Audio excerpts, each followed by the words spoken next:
The perfect, ultimate, strongest bleed build possible in Elden Ring. Unbeatable, right? Defensive skill employed by carrion princesses. You serious?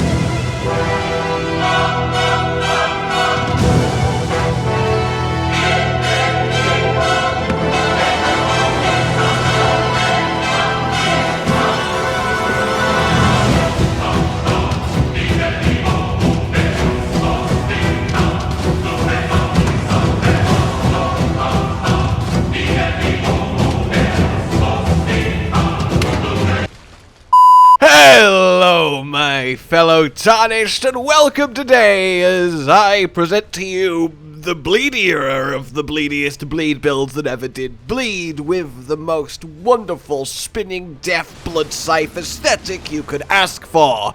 Yes, indeed, my perfect bleed build killed Millennium First Phase in 9 seconds. This one did 7 seconds. 3 Ashes of War, and 1 Dead Goddess of Rot. It really is ridiculous, and I am very, very excited to show you this.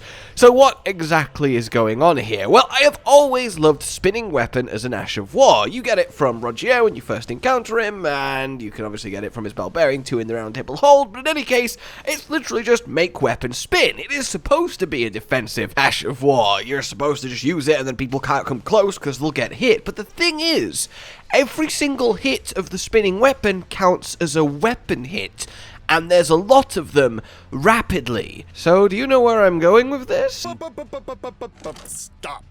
My penis can only get so erect. Yeah, that means that A, weapon effects such as bleed, frost, poison, etc. apply on the hits from the spin. Weapon buffs that are on obviously apply their weapon buffs on the hits of the spin, and the talismans like Rotten Winged, Millie's Prosthetic, the Wondrous Physic Tier that increase your damage upon rapid hits, yes, apply to this. So we have an incredibly fast-hitting, damage-amping, bleed-applying engine, and with that engine, oh, we can make it raw with power. Yes, indeed. So a little bit of a quick, how exactly does this work? I mean, you are seeing it, you press it and the weapon spins and it hits everything caught in it.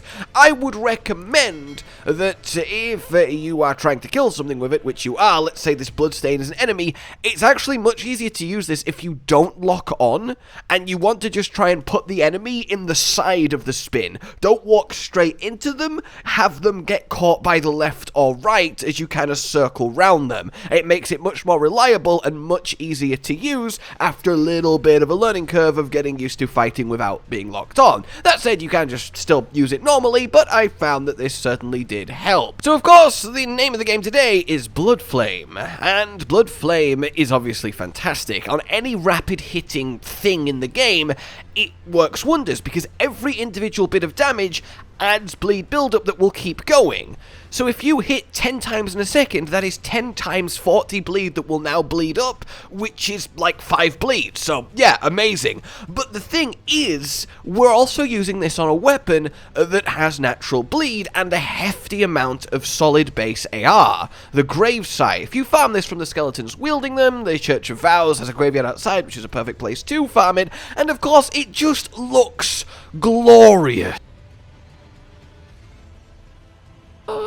The Spinning Blood Reaper Scythe of Death? Yes, please. And there's so much more still to go on here that makes this so uniquely powerful. But basically, we have a rapid hitting weapon that's rapidly applying bleed, doing massive amounts of damage as it amps our damage, and all of this is built into a very easy to use package. And hey, it's technically a magical Ash of War, which means Rogier's set gives it an extra 2% damage per piece. How about that for a little bonus on top of things? So you definitely want to be using that, with obviously the White Mask on the helmet for the 10% bleed damage.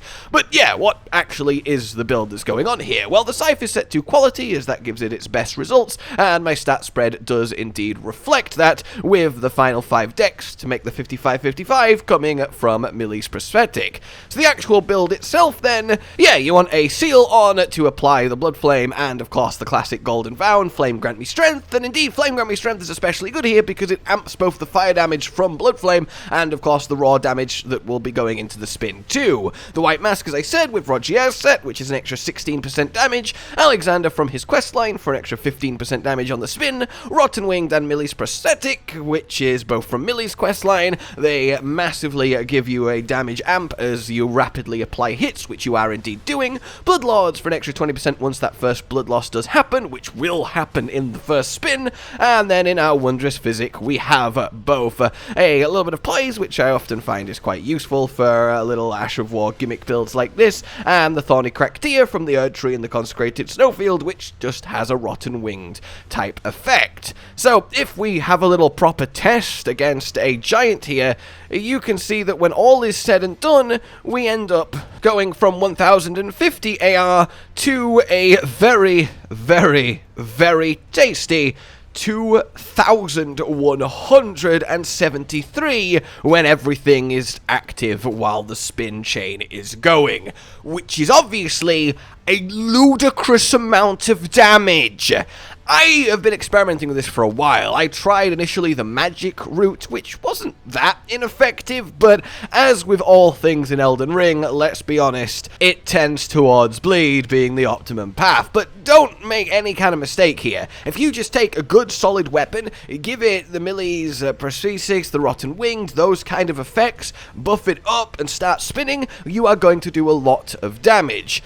The only thing I will say is PvP-wise, it's not the greatest thing in the world, because obviously most people just don't walk into your spin, and you're quite slow while doing it. It's fine to just, slowly hit it. The actual normal attack damage of the Scythe when everything's going is really good, and you can use your normal R1s, but at the same time, the Scythe moveset isn't the best. You can probably find a more comfortable moveset weapon if you're not just going to spin, but the Scythe and the bleed, it was just too perfect of an aesthetic and combination, so was certainly my choice here. But yeah, PvP, you might want to make a few changes, but if you do manage to land someone in the spin, well, they are going to get obliterated. Whether you're buffed up, or whether you're not buffed up, they are just going to get torn to shreds, and that is really, really quite good. So yeah, basically, everyone, you take Spinning Weapon, get your Blood Flame on a base bleed weapon, amp it up with all your rapid hit boosting damage, use the uniqueness of both White Mask and RageGamingVideos set boosting it, because technically it's a magical Ash of War, and you are in for a whirlwind of pain application to anything that would dare stand before you, while looking absolutely awesome with that bleeding red arcing ring spinning before you. Even if RageGamingVideos set and White Mask isn't the most Elden Bling in the world, I would totally understand why you would actually change your fashion there. In any case, I hope you have found that very, very interesting, exciting, and see just how ridiculously powerful it is. Even as you've seen on bleed-immune targets like Radagon and Elden Beast, just the raw spin damage of everything going is amazing, and I absolutely love it. I'm so happy I have finally cracked the code with making Spinning Weapon shine. Like if you've enjoyed this, subscribe and hit the bell for more so you don't miss future guides, tips, tricks, funny bits, all of that good stuff. Consider supporting the future of this channel on Patreon down below, and until we meet again, a good bye. Josh, Cotton, and Hollow with the videos, dropping the humor like a hammer on your tippy toes, bringing entertainment on a daily arrangement to take our insanity and turn it into entertainment. Yes, I said entertainment twice, to reiterate that it is nice to look into your faces on a mostly daily basis when you let us in your homes to make the whole world a stage. Goodbye.